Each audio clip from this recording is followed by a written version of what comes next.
Yep, pressing live. Good morning, everyone. People often dream of the amazing tenant, the dream tenant that they can secure in their property. They often love a national and international tenant that they can put in their property so they don't have to stress any longer. How do you get a great tenant like we just did with Taco Bell? What are the tricks to the trade? Stay tuned.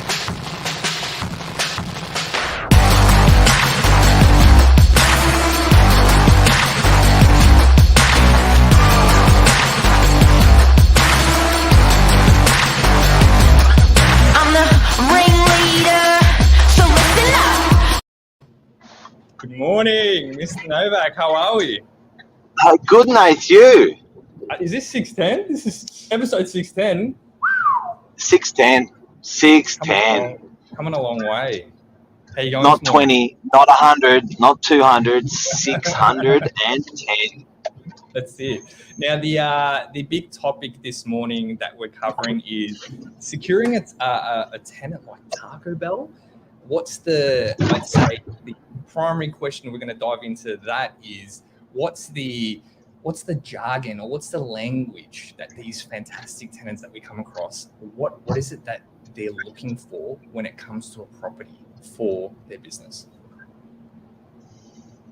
Well, every landlord would dream it, wouldn't they? So I guess if you own a commercial property, you want a tenant that's not going to waver on paying rent.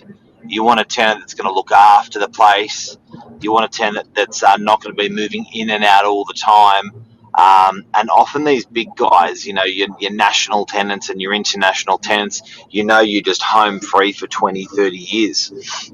Absolutely. And that really, really excites a landlord, excites an owner when they can secure themselves someone long term, and that's got a lot of credit behind them. They've got that reputation behind them, like Taco Bell. And I think what we're going to look into this morning, and like I want to throw at you, Mark, is the jargon or some of the things that these tenants look for. And correct me if I'm wrong, one of them, grease trap. Am I right? And let's look into what that is. Yeah, so good morning, Jeff. Good morning, Luke.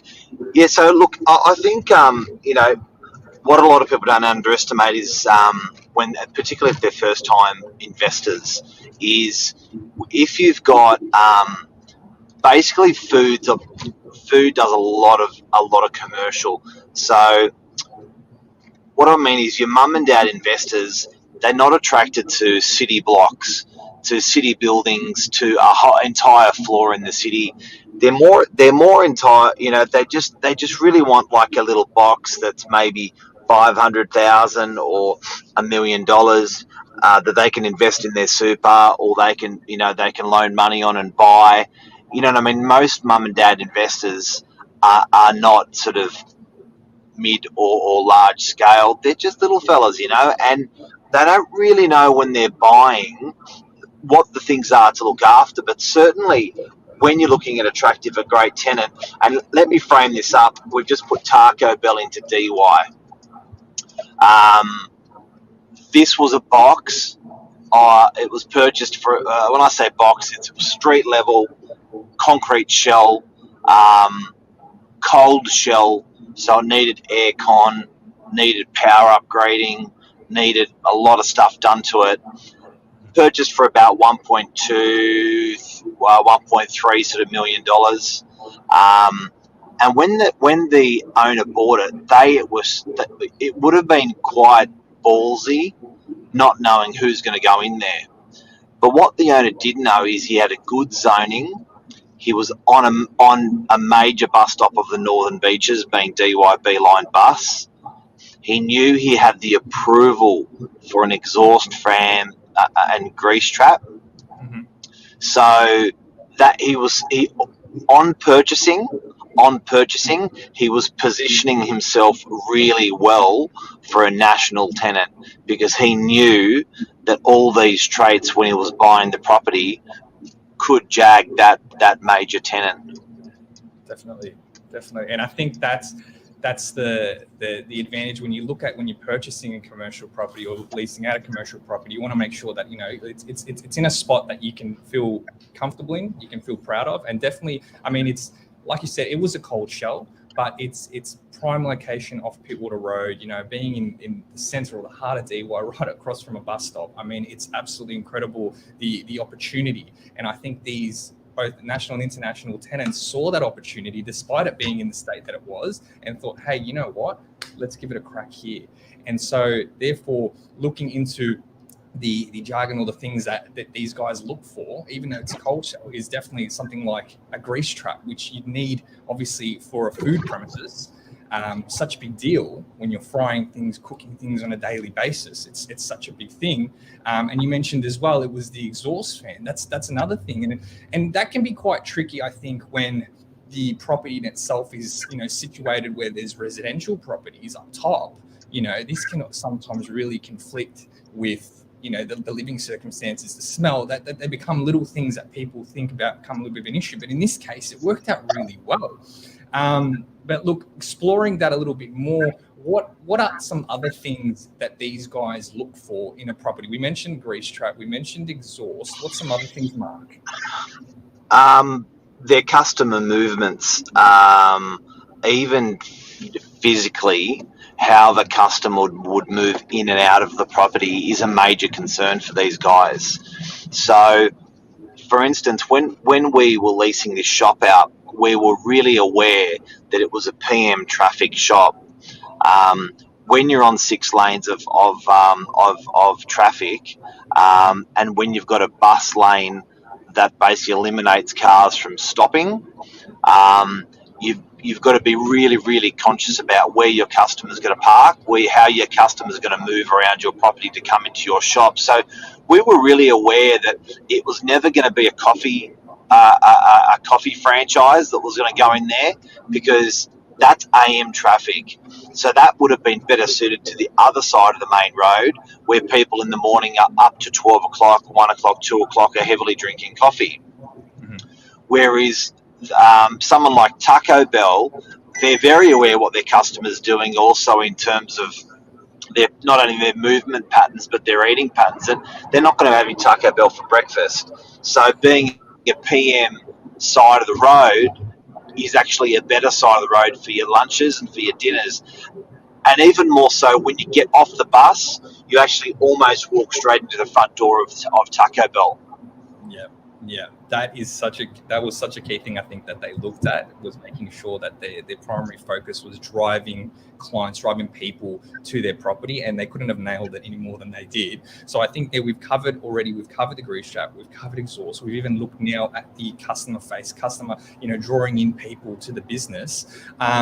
Looking at the two elements that we discussed just previously, I think, again, it's about correcting me if I'm wrong, it's looking at the load that's required to actually operate in the business. I mean, having these things like an exhaust fan, you need a certain load, a certain phase. Is that right?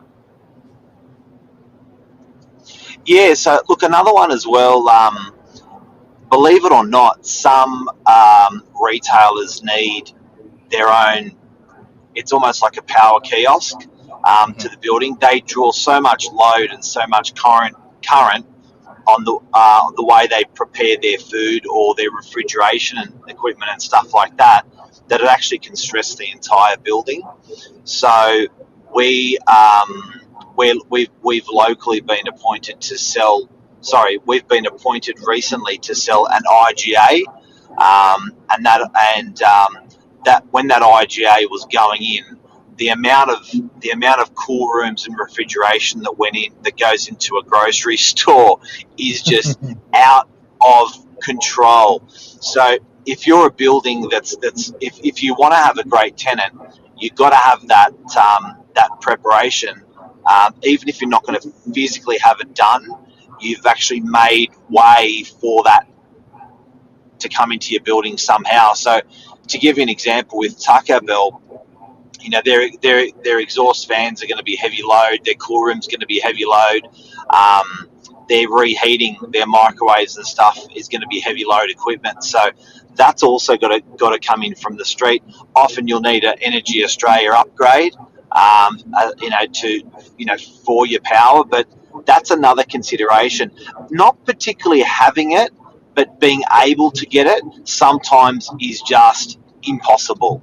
So if you can make provisions for that, or when you buy, you can keep an eye out for how that can be. Those, where can you get the grease trap? Where can you get the exhaust fan? Can you pull in from the street power? Those, if you need, or has it got all those things already? They're major things. Definitely.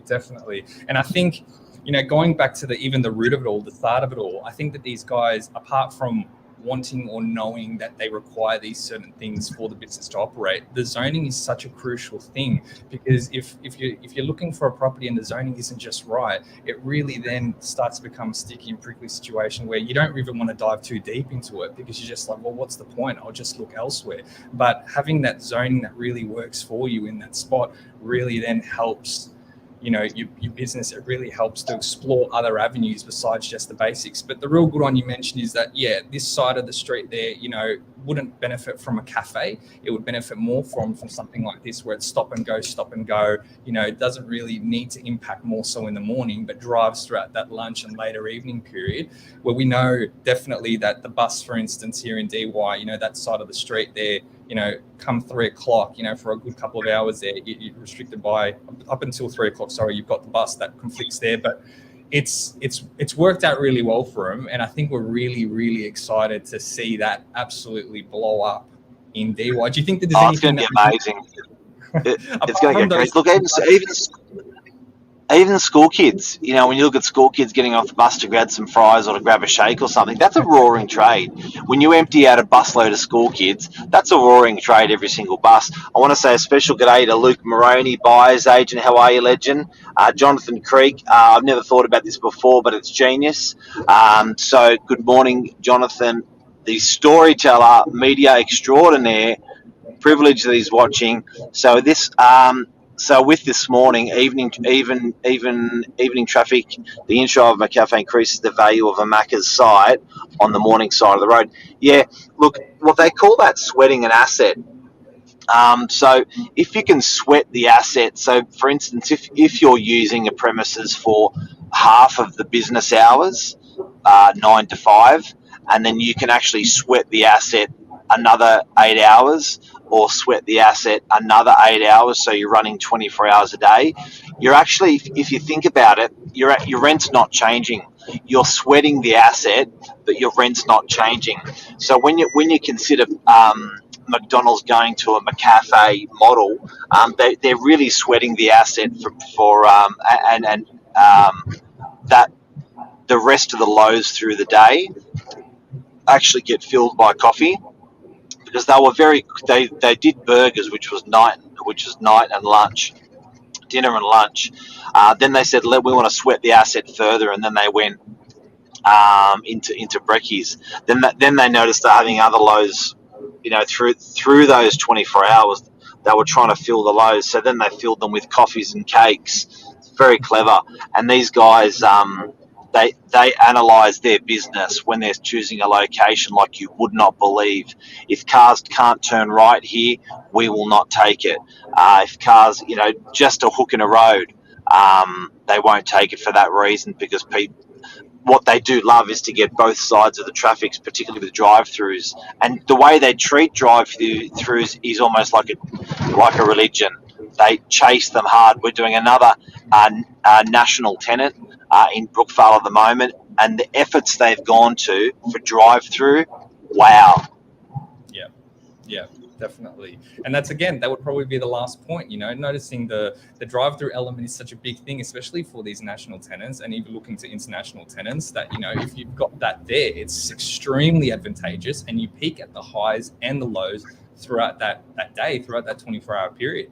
So we're excited. I think all of you should be as pumped as us. Mark, have we missed anything? What do we got? Nah, man, thank you. Look, DY's, you know what? I think I do have to say something. There are people that aren't unhappy about businesses like this going in, but I do have to say people vote with their money.